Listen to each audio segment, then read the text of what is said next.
आणि यात असं लक्षात येत होतं की तुम्हाला वेगवेगळ्या शहरामध्ये बॉम्बस्फोट ते करणार आहेत किंवा त्यांचे तसे मनसुबे आहेत. त्यात खास करून मुंबई, पुणे, अ, गुजरातमधलं अहमदाबाद आणि दिल्ली अशा शहरांची नावं येत होती आणि असं सगळं असताना अचानक दिल्लीमध्ये बॉम्बस्फोट झाला.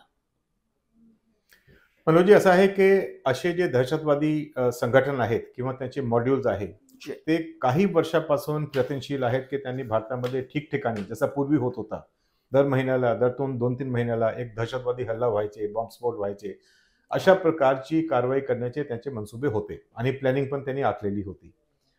परंतु बऱ्याचशा केसेसमध्ये इंटेलिजन्स एजन्सीजनी त्याचे जे प्लॅनिंग होती ते आधीच उरकून काढली. त्याच्यामुळे लोक अरेस्ट होत होते, मॉड्यूल न्यूट्रलाइज केले जात होते, परंतु अशी प्रकारची काही घटना घडत नव्हती.